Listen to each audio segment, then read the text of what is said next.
Bismillahirrahmanirrahim. Assalamualaikum warahmatullahi wabarakatuh. Ashadu an la ilaha illallah, ashadu anna Muhammad Rasulullah. Allahumma sholli ala sayyidina Muhammad wa ala ali sayyidina Muhammad kama sholaita ala sayyidina Ibrahim wa ala ali sayyidina Ibrahim fil alamina innaka Hamidum Majid. Sebelumnya mari kita panjatkan dahulu doa kepada Gusti Allah ingkang Maha Agung ya. Untuk saudara kita yang telah memberikan sholawat ya, terhadap channel dakwah ini.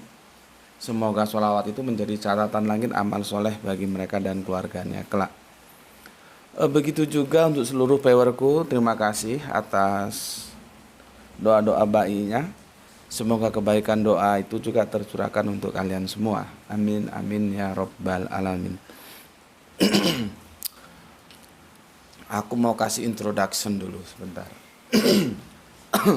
Ini ngomongnya pelan-pelan ini karena puasa. Ini hujan ya. Kalau ada noise dimaklumi, hujan, gelap. Kita pakai lampu ini. Alhamdulillah sudah ada yang kirim lampu dari Yogyakarta. Semoga jadi amal soleh atas beliau. Bisa dinampakkan sebentar lampunya supaya teman-teman tahu di cat gini ya. Ya itu ini dikirim dari viewer kita dari Yogyakarta ya. Sudah nampak di situ? Oke, lanjut ke sini. Udah tepat? Oke. Jadi ini gelap ini, hujan ya. Kalau sesuai dengan yang aku janjikan sih ya, kita seharusnya sekarang membahas dari kelanjutan dari Isra Mi'raj yang sudah selesai dari seri 1 sampai seri ke-8 membahas Isra. Maka seperti yang aku janjikan kali ini kita seharusnya membahas Mi'rajnya. Jadi Isra dan Mi'raj itu dalam satu fase tapi dua hal yang berbeda. Isra itu nanti kalau aku gampangkan dia horizontal, Mi'raj itu vertikal. Ya. Ini horizontal. Ini vertikal. Ya, ini Mi'raj. Ini Isra-nya. Dia menuju ya, hijrah. Tekniknya Isra ke satu titik dan satu titik ini dia Mi'raj. Ya. Begini.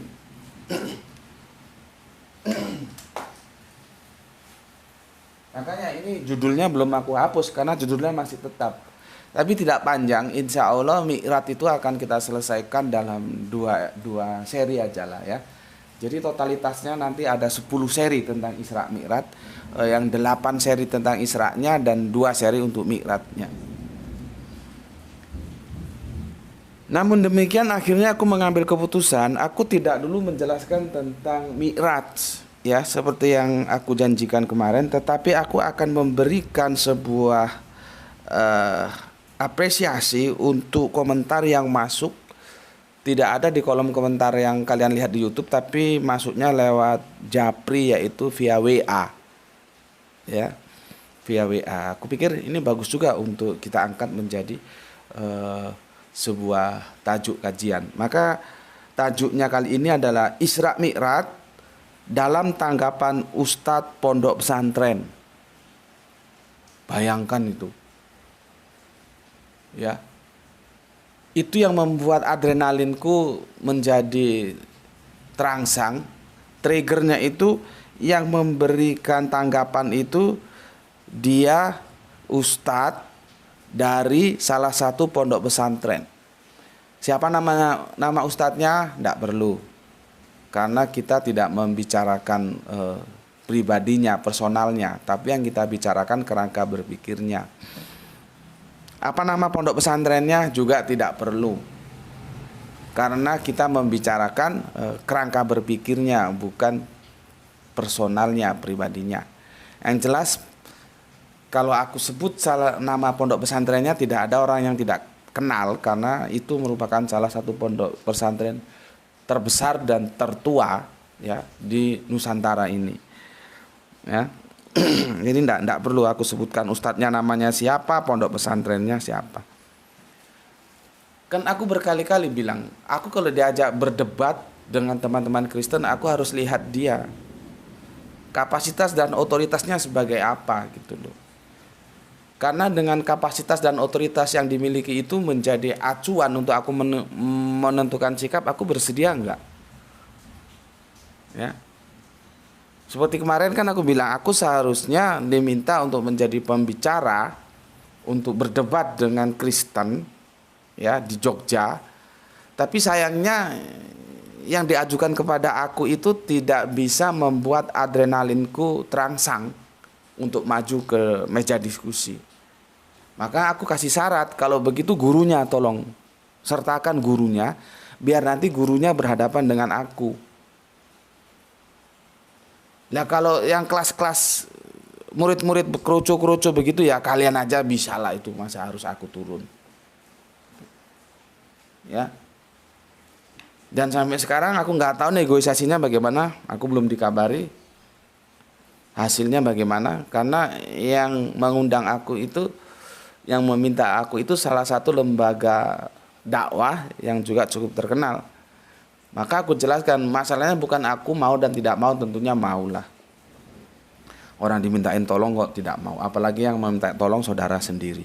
Apalagi aku sebagai perwakilan dari Arimatea ikut membidani berdirinya lembaga dakwah itu. Cuman karena dulu kita bidani itu berdirinya di Malang, tapi akhirnya kan berpusat Surabaya. Malang Surabaya itu cukup lumayan sih ya, 2 jaman kalau nggak macet ya. Aku jarang ikut ke sana rapat atau apa-apa, kantor pusatnya di sana. Jadi aku akhirnya seperti terpisah gitu loh. Ya enggak apa-apa, enggak ada masalah. Yang penting catatan langit aku sudah punya bahwa Gus Beti ikut mendirikan sebuah lembaga dakwah yang menangani akidah. Itu catatan langit itu enggak bisa hilang. Aku poinku di situ aja. Kalaupun orang-orang enggak tahu enggak ada masalah. Makanya anggota-anggota baru yang ada di lembaga dakwah itu yang enggak tahu sejarahnya, dia enggak kenal siapa Gus Beti. Dan bagiku aku itu enggak dikenal manusia, enggak ada masalah. Yang penting Gusti Allah ingkang Maha Agung mengenal aku dan bersedia membukakan pintu surganya untukku. Itu aja. Orang mau nilai aku apa aja enggak ada masalah. Nah, makanya kalau ada komentar-komentar yang miring-miring gitu lah, sudahlah biarin angin lalu itu. Ngapain juga dipikirin gitu. Nah, aku jelaskan kepada saudaraku itu supaya jangan ada dikirain ini Gus Beti sok amat sih dimintain untuk menjadi pembicara aja, minta tolong aja kok enggak mau sih gitu. Masalahnya bukan mau dan tidak mau, aku juga harus ngajukan syarat dong. Masa aku mau dihadapkan kelas kerucu ya molah. Ya dosen dia, guru dia itu ajak supaya ketemu dengan aku. Baru nanti itu membantainya jelas. Seperti diskusiku yang kemarin itu tentang Yohanes 1 pasal 1. Itu kalau kita pakai otak waras saja aneh. Karena Yohanes 1 pasal 1 itu original teksnya itu bahasa Yunani.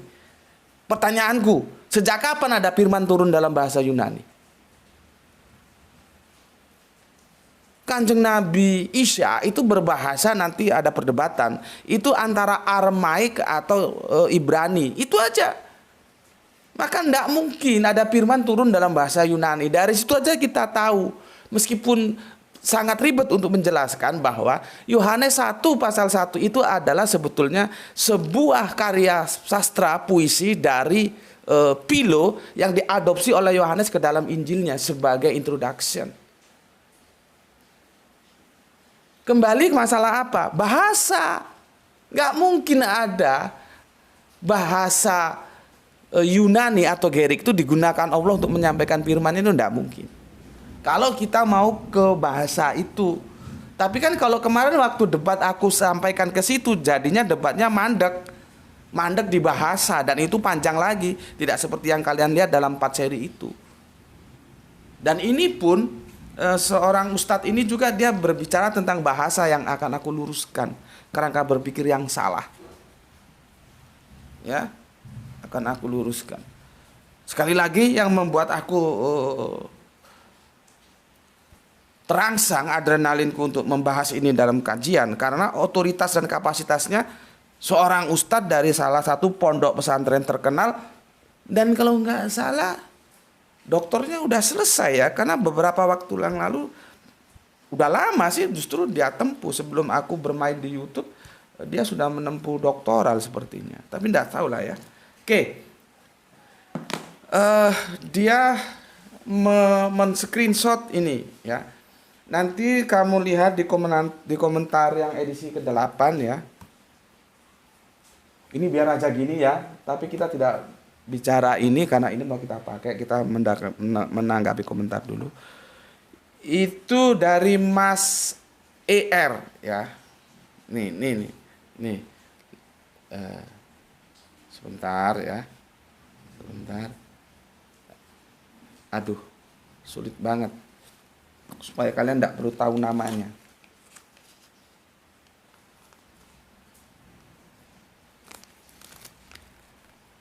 Nih, dia screenshot. Sampai jelas deh, biar jelas. Nampak? Jelas? Dia screenshot. Kalian bisa lihat screenshotnya itu di komentar yang kemarin di huruf ER ya. Ini aku bacakan ya.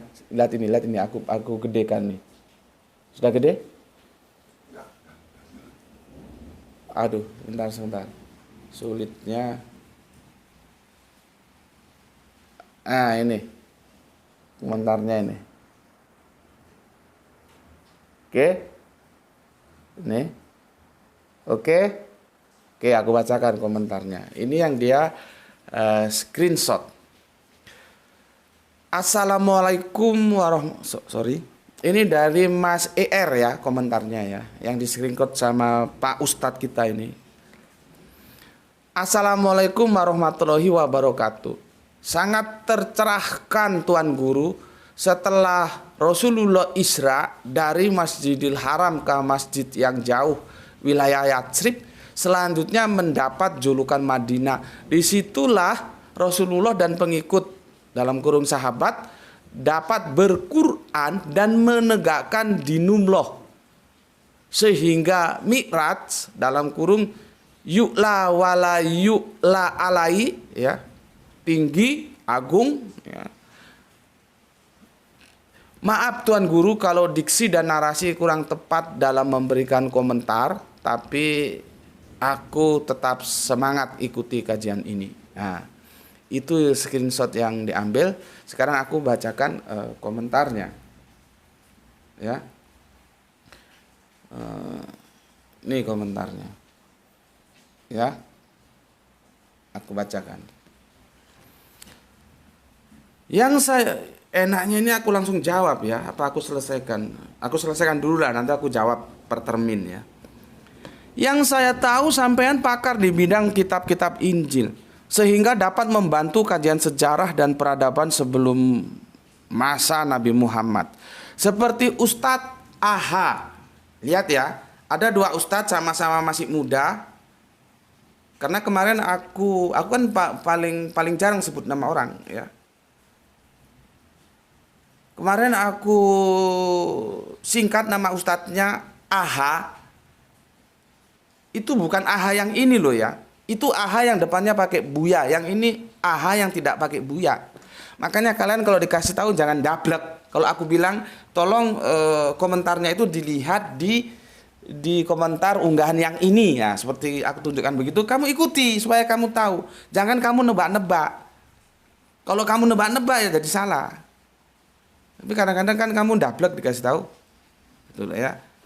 Ini dia menyebut Ustadz AH. Ini AH yang nggak pakai buya ya. Karena sekarang ada juga AH pakai buya. Kalau disingkat akronimnya sama-sama AH. Karena aku jarang sebut nama ya. Untuk apa pula sebut nama ya. Kecuali memang kondisi yang memang aku memaksakan harus menyebut namanya supaya clear penjelasannya, ya aku sebut namanya lah. Tapi selama itu bisa untuk aku hindari saja. Sekali lagi, dalam tinjauan akademis kita tidak membicarakan personalnya tapi kerangka berpikirnya. Makanya untuk apa juga sebut nama. Ya. Oke, Ustadz kita ini yang dari pondok pesantren terkenal ini bilang, seperti Ustadz AH juga ternyata punya akses ke kitab-kitab Injil. itu menguatkan kajiannya di bidang tafsir. Beliau tahu dari Injil nama-nama keturunan Nabi Yakub yang hijrah ke Mesir dan keturunannya yang menyebar ke berbagai penjuru dunia. Itu unggahan yang pertama ya, selain sinkron tadi, maka aku akan jawab dulu. Pertama yang ini aku jawab. Yang saya tahu sampean pakar di bidang kitab Injil, sehingga dapat membantu kajian sejarah dan peradaban sebelum masa Nabi Muhammad. Maka aku jawab, itu kan yang sampean tahu. Itu kan yang publik tahu. Aku kristolog. Aku familiar dengan Injil gitu. Tapi kan ada yang publik tidak tahu, ada yang jenengan sampean tidak tahu. Gitu loh. Dan ini memang sering menjadi masalah. Dulu awal-awal aku belum main ke YouTube, masih di Facebook itu, aku punya banyak itu pembaca ketika aku mengkaji dalam perspektif kristologi ya. Itu banyak pengikutnya. Dan tiba-tiba aku selingi dengan kajian Islamologi ya. Itu ada yang komentar begini loh. Itu pengikut setiaku di kajian kristologi. Dia bilang, aku kalau kristologi aku samina waktona sama Gus Betik, tapi kalau Islamologi enggak. Coba. Karena kerangka berpikir keislamanku dengan kerangka berpikir dia atau gurunya dia itu beda. Sehingga dia membuat batasan seorang Gus Betik itu hanya bisa berbicara di dalam bidang kristologi saja, dalam Islamologi enggak. Ini kan goblok yang 7 turunan. Makanya aku bilang, ustadz-ustadz kalau ngisi kajian tolong dong dijelasin bahwa menuntut ilmu itu hukumnya wajib. Kan begitu. Ya. Menuntut ilmu itu hukumnya wajib. Ya. Menuntut ilmu itu hukumnya wajib. Itu ustadz-ustadz kita itu karena gobloknya juga nggak tahu aku, ya cuman gitu aja jelaskannya. Padahal ilmu itu kan banyak. Kenapa nggak di big breakdown yang dimaksud ilmu yang mana akan hadis itu? Ada politik, sosial, ekonomi, budaya, ada ilmu apa? Kalau kami dulu ilmu bumi antariksa. Ilmu yang mana? Maka harus dijelaskan sebetulnya yang dimaksudkan itu adalah Islam. Al-Quran itu ilmunya Allah. Ambil ya. Al-Quran. Supaya mereka ini jelas. Ini ilmunya Allah ini. Nah ini panduannya orang Islam. Maka yang dimaksud oleh hadis itu, kamu belajar Islam itu wajib. Gitu loh. Cuman kan sekarang nggak tahu gimana, cuman menuntut ilmu itu wajib hukumnya. Iya, ilmu apa? Maka aku katakan bahwa belajar kristologi itu perlu, tapi itu tidak main menu. Itu tidak makanan utama. Dia hanya ekstra puding. Dia perlu di saat-saat kondisional. Misalkan seperti aku, karena aku di Arimatea banyak bersinggungan oleh teman-teman lintas iman khususnya Kristen, maka aku perlu belajar kristologi. Itu perlu banget, tapi tidak wajib loh ya. Tapi ketika aku menjadi seseorang yang Islam, aku wajib belajar tentang Islam. Ini yang publik kadang-kadang gobloknya minta ampun deh. Sehingga seorang kristolog itu tidak kompeten berbicara tentang Islamolog gitu. Ampun. Dan pernah terjadi ya. Sekarang dia sudah menjadi kristolog terkenal dan aku tidak ada masalah, ya happy aja ya alhamdulillah. Artinya yang membantu aku sudah banyak, tidak harus aku yang terjun.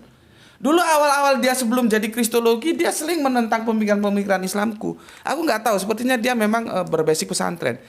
Nggak bisa, kerangka berpikirku itu tidak bisa diukur dengan kerangka berpikir pesantren ketika berbicara tentang Islam. Karena dalam pesantren itu ada aturan-aturan main, constraint yang harus ditaati. Bagiku tidak, aku orang yang bebas.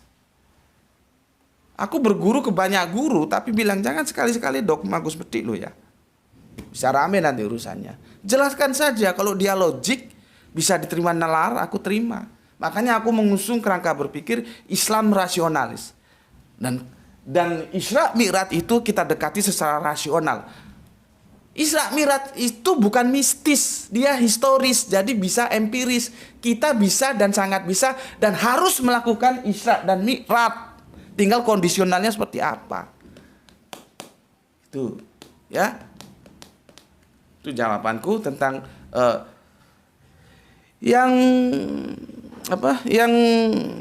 yang saya tahu sampean pakar bidang kitab-kitab Injil, ya, tapi kan ada yang sampean tidak tahu tentang saya. Itu, ya, sudah posisiku jelas. Aku Islam, maka belajar kristologi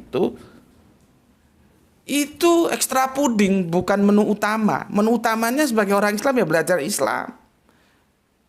Ya. Kenapa sih kajian-kajian kita, sebetulnya channel YouTube ini pun itu sebetulnya kerangka berpikirnya kristologi, tapi akhirnya aku juga mengisinya dengan pemikiran-pemikiran Islam, ya, karena supaya jangan terjadi seperti apa yang terjadi di Facebook, seolah-olah Gus Betik itu didengarin kalau berbicara kristologi saja, kalau berbicara Islam jangan. Itu kan goblok 7 turunan. Kan logikanya harusnya dibalik. Kristologi Gus Betik itu hebat. Kenapa? Dia berbicara kristologi aja bisa. Tentunya dia juga bisa berbicara Islam dong. Karena nggak mungkin kristologi dia pelajari tapi Islam tidak dia pelajari. Itu melanggar rasionalitas. Seharusnya begitu kerangka berpikirnya. Ya. Oke, semoga bisa dipahami kalau terlalu cepat penjelasannya. Tentang Ustadz AA ini, ya, aku juga akan memberikan sebuah, tapi aku akan berpikir kapan gitu ya. Karena Ustadz AA ini meluruskan pemikiran Habib, kerangka berpikirnya sudah benar, tapi metodologi pelurusannya itu yang salah, yang nggak benar, ya. Dan itu nanti aku akan pikirkan kapan bisa kita bahas itu, ya. Tentang bagaimana sih taat terhadap Allah, Rasul dan ulil amri itu gimana? Apa itu ketaatan yang membabi buta atau yang gimana itu nanti, ya. Tapi bagaimanapun apa yang dimaksudkan beliau dengan mengutip Ustadz AA ini, ya monggo-monggo saja, aku nggak ada masalah, ya, nggak ada masalah. Bahkan aku tawarkan kalau berkenan temukan saja aku dengan Ustadz AA dan kita diskusikan tentang Isra Mi'raj. Temukan saja di pondok pesantrennya, kan kita bedah diskusi ilmiah gitu, dan aku akan dengan senang hati. Bagaimana Isra Mi'raj menurut dia dan menurut Gus Betik? Ya. Yang menjadi trigger utama aku perlu menjelaskan Isra Mi'raj kepada kalian itu supaya kalian bisa memberi jawaban secara analisis dan bisa dipertanggungjawabkan secara rasionalis, secara akademis, ya, tentang tuduhan terjadinya anakronisme di dalam Al-Quran, di mana tuduhan itu ditujukan oleh apologet Kristen. Itu masalahnya. Makanya aku ingin tahu ini. Kalau misalkan temukan aja di kampusnya menjadi diskusi ilmiah, kan bagus itu. Aku dengan AA ketemu, kita ngobrol. Bagaimana Islam itu seharusnya menjawab tuduhan dari apologet Kristen bahwa Al-Quran itu mengalami anakronisme. Bagaimana disebut Masjidil Aqsa sedangkan bangunannya aja belum ada. Ya, sedangkan pernyataan begini ini kan pernyataan dukungannya kan perlu dihadirkan dong, ya. Tentang katanya bahwa Masjidil Aqsa itu sudah ada, ya monggo-monggo saja, silahkan. Dan aku tidak dalam kerangka membantah loh, ya, bahwa karena aku nggak ada urusan mau yang di Baitul Maqdis di Palestina sana ada Masjidil Aqsa atau tidak, itu aku nggak bantah dan aku nggak ada urusan. Kajianku tetap seperti ini. Dia tidak terpengaruh mau ada pun atau tidak, mau tidak ada masalah. Jadi aku bukan dalam posisi membantah bahwa di Palestina sana tidak ada Masjidil Aqsa. Tidak begitu kerangka berpikirnya. Bahkan aku kemarin, kalau kalian cerdas bisa tahu, aku memberikan sebuah alternatif. Bisa jadi Masjidil Aqsa itu ada dua. Yang di Palestina juga disebut Masjidil Aqsa, yang di Kuba juga disebut Masjidil Aqsa. Tinggal kita lihat kronologis historisnya, yang dimaksud Al-Quran itu Masjidil Aqsa yang mana. Gitu loh. Sama kemarin aku bilang, ada dua Usna. Usna yang mana? Dua-duanya satu nama. Sama-sama Usna. Yang istrinya Gus Betik itu Usna gang 1. Padahal yang itu Usna gang 5 yang gak ketemu. Jadi Gusti tidak pernah bantah ada orang lain selain istrinya Gusti punya nama Usna. Tuh. Ya, oke, silakan saja. Terus ini, itu yang apa ya? Yang unggahan yang kesekian lah, repot nanti aku jelasinnya. Karena Ustadz kita ini pertama dia memposting screenshot ya. Terus tanda begini, nih. Ya. Terus ini ya. Terus ini yang kedua ini. Yang satu udah aku jawab, ini yang kedua ini. Yang dimulain mohon maaf itu. Ya. Dia bilang begini. Mohon maaf, kalau ini kajian sejarah, maka nama tempat tidak perlu dikaji secara bahasa.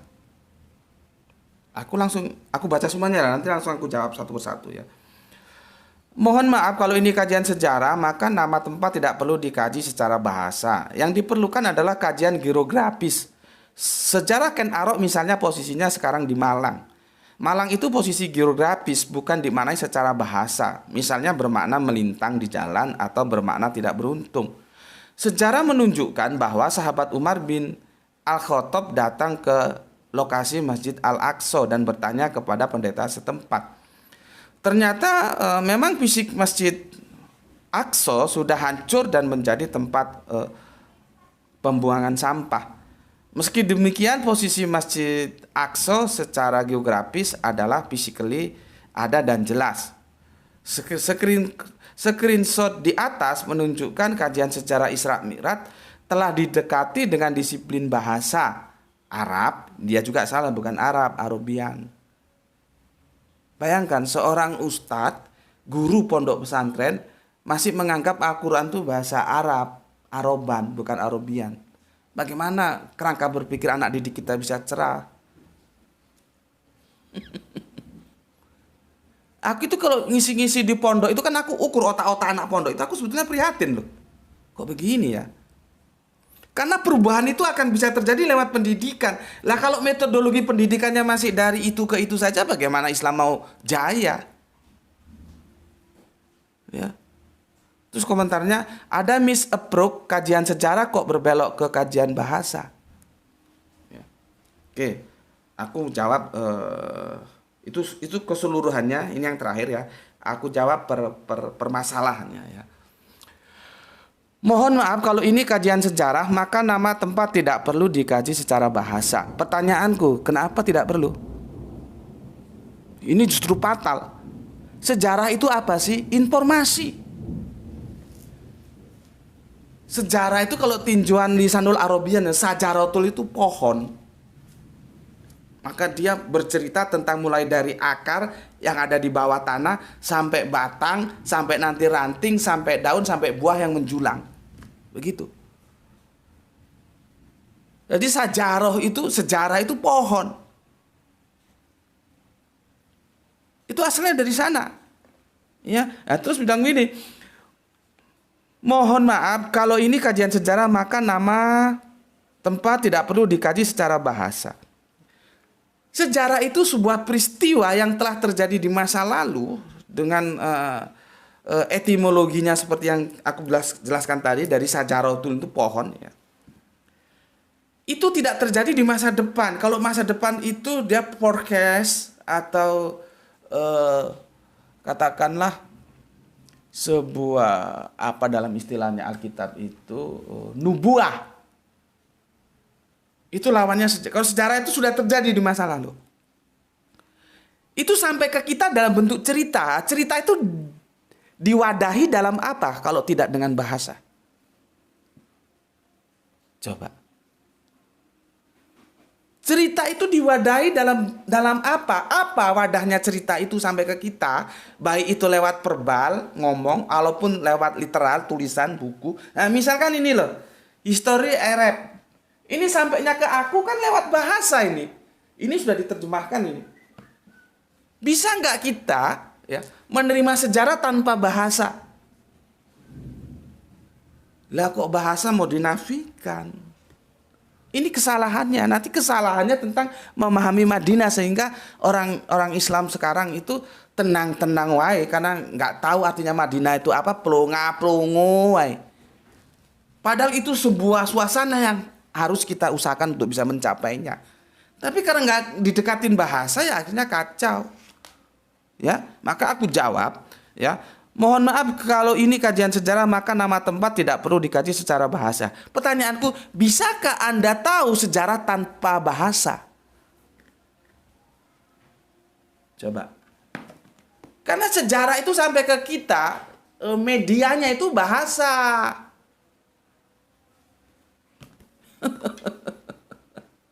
Ya, oke, aku harus berpacu dengan waktu ini. Udah 30 menit, sebentar lagi kita sholat asar ya. Kemudian yang diperlukan adalah kajian geografis.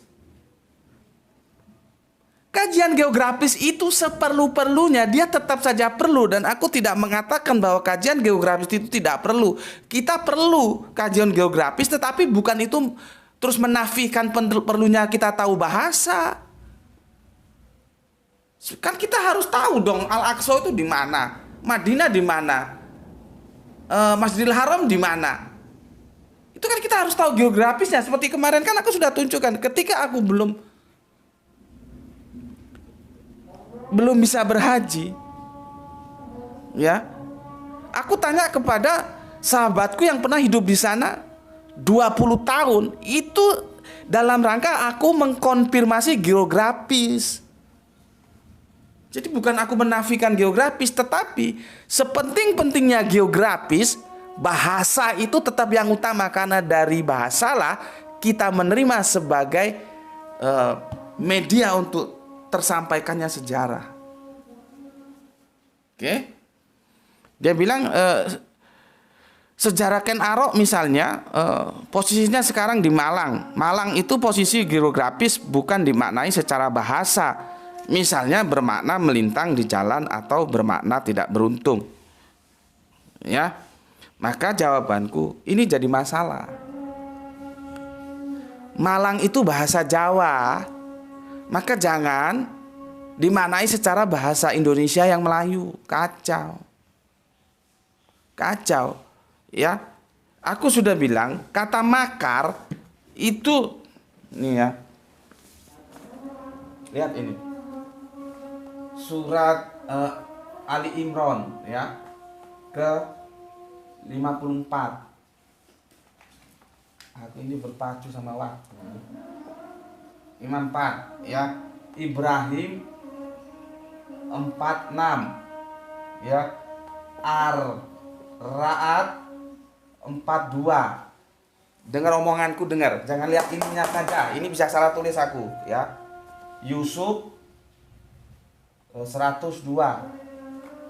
Terus Al-Anfal, ini yang kemarin kita bahas, ini nomor 30. Ya. Ya.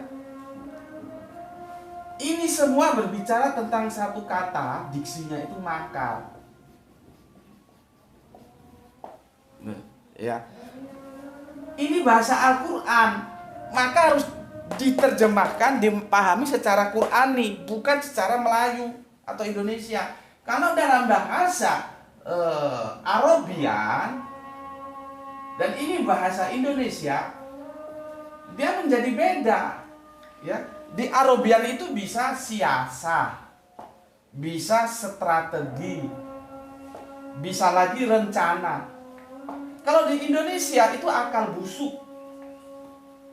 Ya, bisa lagi menjadi menentang pemerintahan ya yang sah, menentang pemerintahan yang sah.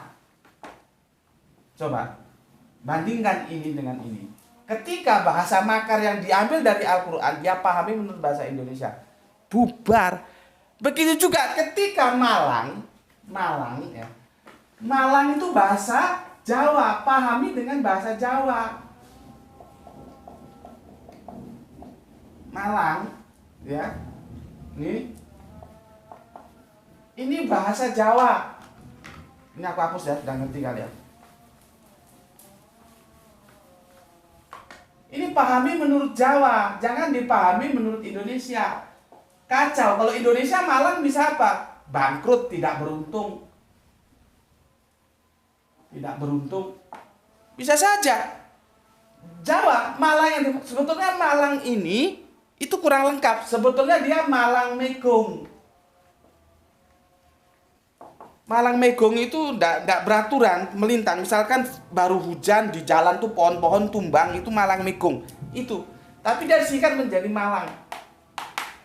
Kalau kita tarik ke Indonesia, Malang itu tidak beruntung. Ya enggak kena. Ini bahasa Malang, bahasa Jawa dipahami menurut Indonesia. Sebelum Malang, kalau dari Surabaya ada kota namanya kota kecil Lawang. Ini apa artinya Lawang? Pintu. Memang itu pintu masuk. Kalau kita dari Surabaya mau ke Malang, itu ada sebuah kota kecil itu namanya Lawang. Lawang itu artinya pintu. Memang itu satu-satunya pintu masuk kalau kita dari arah Surabaya. Ya. Jadi ada mananya. Nah, sekarang kita nggak tahu, kita perlu pakar sejarah. Kenapa negeri daerah ini dikasih nama Malang? Yang Malang itu dalam bahasa Jawa ya, Malang Megong itu seperti tadi itu, apakah secara geografis dia itu memang posisinya Malang atau gimana? Kalau Malang geografisnya dilihat dari mana? Nah, ini panjang lagi ceritanya. Tapi sesuatu yang menjadi kesalahan, apa namanya? Logika falasinya itu menjadi amburadul ketika bahasa Jawa dipahami dalam bahasa Indonesia. Sama seperti tadi, makar itu bahasa Arabian dipahami dengan bahasa Indonesia. Yo bubar, Kang. Tuh. Ya, bubar. Ini kalian dapat pelajaran bagaimana pentingnya bahasa. Makanya kitab suci dan terjemahan kitab suci itu beda. Soal sahabat Umar bin Khattab dijelaskan seperti tadi, tanya sama pendeta, di situ ada Masjidil Aqsa sudah tumpukan sampah. Ya kalau memang itu bisa dipertanggungjawabkan, ya gunakan itu untuk menjawab teman-teman Kristen. Supaya tidak ada lagi tuduhan anakronisme. Tapi sehandal apa argumentasi itu bisa diuji bahwa itu benar. Gitu loh. Kalau aku kan sudah tetap tidak berubah kerangka berpikir, aku tidak ada urusan. Mau di Palestina sana ada yang namanya Masjidil Aqsa atau tidak, itu nggak ada urusan. Karena kerangka berpikirku, Masjidil Aqsa yang dimaksud itu adalah Masjid Kuba. Gitu. Ya. Jadi aku tidak ada masalah mau di sana ada masalah atau mau enggak. Kalau apa yang dikatakan Umar bin Khattab pernah ke sana ketemu dengan pendeta, ditanya katanya itu sudah menjadi tumpukan sampah. Ya ajukan itu sebagai data. Bisa nggak menjawab tantangan dari teman-teman Kristen kita? Kan bagus juga itu. Selama teman-teman Kristen kita mengajukan pertanyaan itu dengan santun, itu harus kita jawab. Dan itu bagus. Teruji nggak kebenaran Islam ini? Al-Quran ini teruji atau enggak? Kalau nggak teruji lah, untuk apa dipakai?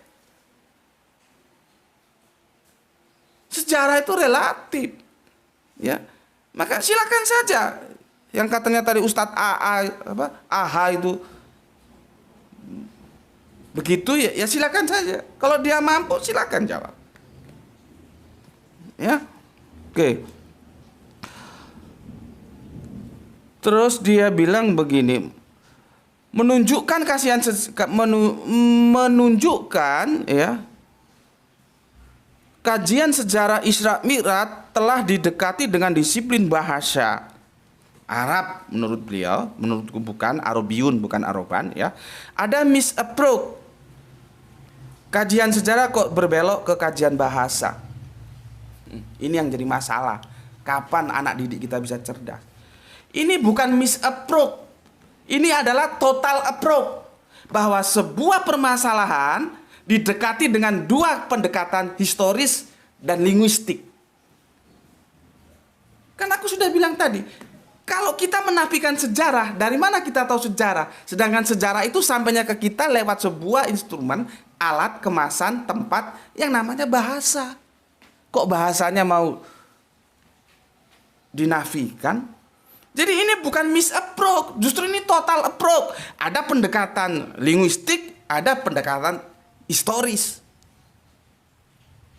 Makanya aku berkali-kali bilang, Isra Mi'raj itu empiris dia historis, maka bisa diempirisi kita. Kalau dia dipahami secara dongeng, dia menjadi mistis, buat sampai mampus, nggak ada satu manusia Islam pun yang bisa melakukan Isra dan Mi'raj. Nggak bisa. Itulah dongeng-dongeng itu harus kita buang, sehingga Islam ini menjadi jaya. Kalau terjebak dengan dongeng-dongeng, ya begitu jadinya. Ya, kacau jadinya. Ya, sekarang aku mau kasih contoh begini aja lah. Siapa sih sebetulnya nama Kanjeng Nabi kita itu, siapa sih sebetulnya? Ya, siapa? Siapa sebetulnya nama Kanjeng Nabi kita?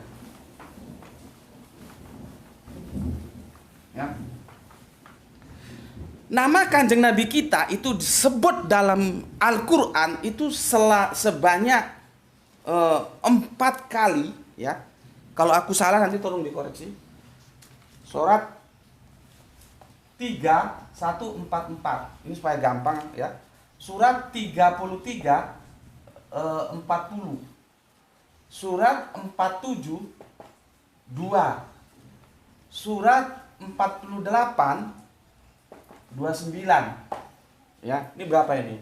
1 2 3 4. Ini disebut apa ini? Kanjeng Nabi kita. Kalau tidak ada surat ini, kita tidak tahu bahwa Kanjeng Nabi kita itu bernama Muhammad. Kita taunya dari sejarah. Sejarah itu relatif. Bener nggak namanya Muhammad? Tapi kalau sudah masuk ke dalam firman, dia absolut, maka tidak ada pilihan lain. Ya. Jadi di sini ada 4 kali disebut Muhammad ini. Ini gini. Ya. Ini gini. Ini Muhammad. Sedangkan di sini dia juga disebut Ahmad. Itu ada di surat 61 ayat 6. Jadi 1 kali 1 disebut Ahmad, 4 kali 1 disebut Muhammad. Jadi totalnya ada 5 kali disebut. Pertanyaannya, yang benar itu nama nabimu itu Muhammad atau Ahmad? Aku tidak akan jelaskan di sini, tapi aku akan sampaikan ke kalian. Penjelasan Muhammad dan Ahmad itu tidak bisa kalian jelaskan kalau kalian tidak masuk ke dalam tools yang namanya bahasa. Itu. Jadi bahasa itu penting, kok mau dinafikan gimana sih? Ya. Bahasa itu penting. Tapi aku kasih tahu, yang namanya proper name itu tidak bisa diterjemahkan dan tidak boleh. Maka aku mengatakan kemarin, Makkah itu proper name, tapi Baitul Haram itu tidak proper name. Dia sebutan.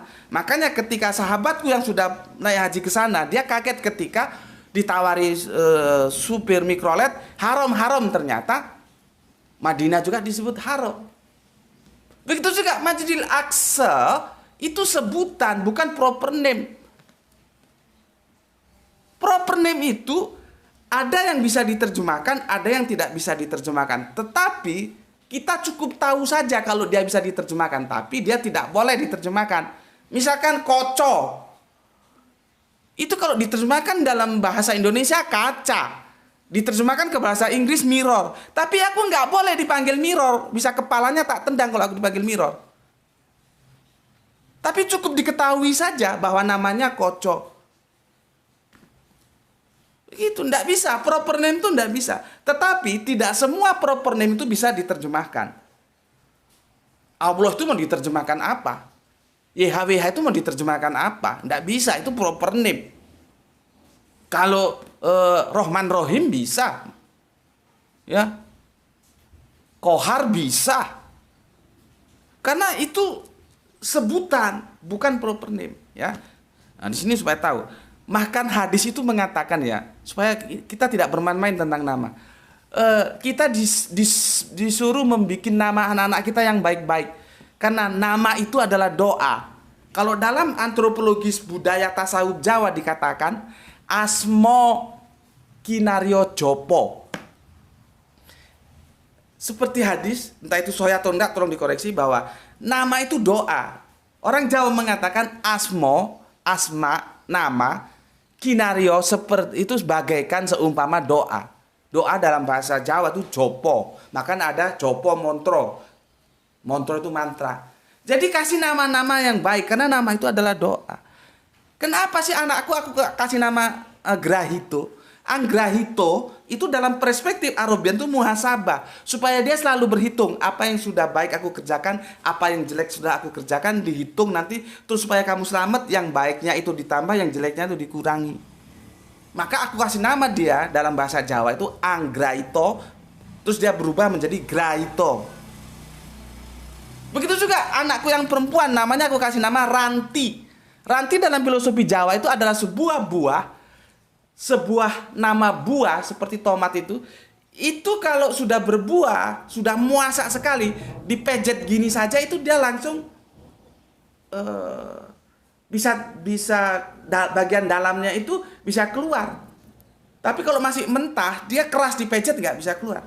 Maka ada sebuah idiom dalam bahasa Jawa, ora suwe kaya mijet woe ranti.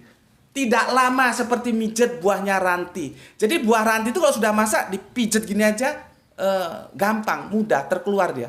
Artinya ora suwe mijet woe ranti itu artinya dimudahkan, segala urusannya mudah, nggak lama-lama, nggak usah menunggu. Itu harapanku terhadap putri tercintaku. Makanya aku kasih nama dia Ranti. Tapi nggak bisa diterjemahkan, nggak boleh. Grahito dipanggil muhasabah nggak boleh. Ranti dipanggil buah tomat kecil nggak boleh. Meskipun ranti itu buah tomat yang kecil itu loh. Nggak boleh. Tapi kita cukup tahu aja artinya itu apa, bahasa apa itu begitu. Ya, nah sekarang kembali ke akhirnya, sudah berapa jam ini? Sudah 46. Ya. Karena fatal ini, pemahaman ini fatal. Bagaimana kalau pemahaman ini terus diteruskan kepada anak didik di pesantren? Ya kacau, nggak ada peningkatan. Ya, nggak ada peningkatan. Makanya itu aku perlu menanggapi karena ini dari seseorang yang punya otoritas dan kapasitas. Dia ustadz, dia ngajar di pondok pesantren terkenal. Ya, Madinah, ya. Kenapa kita menjadi tidak begitu peduli terhadap Madinah? Cukup tahu, oh itu Madinah. Karena kita tidak mendekatinya dari tinjauan bahasa. Makanya aku kemarin kan sudah mengatakan, surat Al-Kahfi 18-19 ini ada problematika yang pelik tentang kata kota. Jadi Madinah di dalam ayat ini hanya diterjemahkan kota, padahal tidak begitu. Dari tinjauan bahasa, aku sudah jelaskan, Madinah itu adalah suatu kawasan di mana dinullah itu bisa ditegakkan, hukum Allah itu bisa tegak, maka dia bisa disebut Madinah. Jadi Madinah bukan hanya Yatsrib saja. Dan ini bukan nama proper name, ini nama sebutan. Madinah, Masjidil Haram, Masjidil Aqsa, itu bukan proper name. Sehingga dimanapun bisa disebut Madinah. Selama dia memenuhi kriteria di mana di kawasan itu hukum Allah bisa ditegakkan, orang bisa berquran. Lah Kanjeng Nabi itu sudah melakukannya. Di mana? Di Yatsrib. Nah, sekarang tugas kita kapan melaksanakan Madinah Al-Munawwaroh ini kapan? Ya kita tidak akan melaksanakan kalau kita tidak tahu apa sih arti Madinah itu. Kita tahu arti Madinah itu tinjauannya ya bahasa. Nampak di sini toh? Nampak? Ini loh, bahasa. Nih. Tolong Pak Ustadz sampaikan ke anak-anak didik sampean di pondok sana. Jelaskan seperti ini supaya dia cerdas ketika dia tamat dari pondok bahwa Kanjeng Nabi telah mengajarkan kita bagaimana membangun Madinah Al-Munawwaroh. Maka kita harus membangun Madinah Al-Munawwaroh. Gitu Pak Ustadz. Itu tinjauannya bahasa. Lah sekarang habis mondok ya begitu-begitu aja. Mondok 6 tahun keluar gobloknya juga tetap aja. Yang penting sholat aja. Itu zaman Belanda sudah begitu Pak Ustadz. Islam bicara tentang ritual. Oh, mau naik haji 1000 kali kok nggak ada masalah. Sholat kita 5 kali, mau 500 kali juga nggak ada masalah Belanda. nggak ada masalah. Tetapi ketika Islam berbicara ekonomi, itu mulai diawasi. Ya. Islam berbicara politik, ditumpas, dibabat. Itu Pak Ustadz, supaya sampean tahu. Sayang anak didik kita seperti ini. Bagaimana negara kita bisa maju kalau kerangka berpikirnya tidak tahu. Dan Madinah Al-Munawwarah itu dia universal. Di mana posisi masyarakat Madinah, Yatsrib saat itu tidak hanya Islam. Ada Yahudi, ada Nasrani, ada munafik-munafiknya yang kurang ajar. Ada yang di luar itu. Jadi dia tidak one color. Oh itu kan karena di sana masyarakatnya Islam toh. Enggak. Di sana ada seperti aku bilang tadi. Dan di sana bisa hidup karena ini berbicara universal. Di dalam Islam konsep sebuah negara itu terserahlah metodologinya bagaimana karena dia tidak koti, dia istihadi, tapi dasar yang harus dicapai adalah adil dan sejahtera. Di sini menunjukkan bahwa Islam itu memberikan keadilan, kesejahteraan kepada semuanya. Karena kita berbicara konsep berbangsa, tidak hanya yang sejahtera yang ada orang Islam saja. Mana boleh begitu. Nah, konsep ini bisa tahu ini dari bahasa. Lah kalau ini tidak diajarkan kepada anak-anak didik kita di pesantren, dia tamat dari pesantren juga tidak termotivasi untuk membangun Madinah Al-Munawwarah karena nggak tahu bahasanya. Cukup sekian, aku berbicara cepat karena aku harus segera berangkat ke Langgar ya, sholat asar. Itu tanggapanku untuk Ustadz kita ya. Sekali lagi ini pertarungan pemikiran. Aku bertarung pemikiran dengan beliau, bukan pribadi. Kalau pribadi apapun adanya aku tetap hormat ya, tetap menghargai. Tapi kita berbicara tentang pemikiran, salah ya salah, benar-benar. Dan Anda salah, dan aku sudah tunjukkan salahnya. Kenapa kita tidak terangsang untuk membangun Madinah Al-Munawwarah? Karena tidak tahu artinya Madinah itu apa. Kenapa tidak tahu? Karena bahasanya tidak diajarkan. Maka kajian-kajianku tentang Isra Mi'raj itu ya bukan seperti yang panjenengan katakan misapproach. Justru kajianku itu total approach, total pendekatan. Bahasa dia ya dipakai, geografis ya dipakai, bukan pembelokan dari sejarah ke bahasa. Anda salah. Oke? Itu dulu, dan sebagai penutup untuk komentar ini, tetapi bagaimanapun apapun tanggapan yang panjenengan berikan itu tetap aku hormati ya. Contohnya aku tanggapi, berarti kan aku hormati gitu. Tetapi kalau kita berbeda ya aku harus ngomong beda dong. Dalam kajian akademik nggak ada ibu bekiu, salah benar-benar itu. Oke, matur nuwun untuk ustadku yang telah memberikan tanggapan, dan sampai ketemu lagi ya. Begitu juga untuk semua paper-paperku supaya tahu bagaimana dulu permasalahannya, pentingnya bahasa. Oke, sampai ketemu lagi. Bismillahirrahmanirrahim. Alhamdulillahirabbil alamin.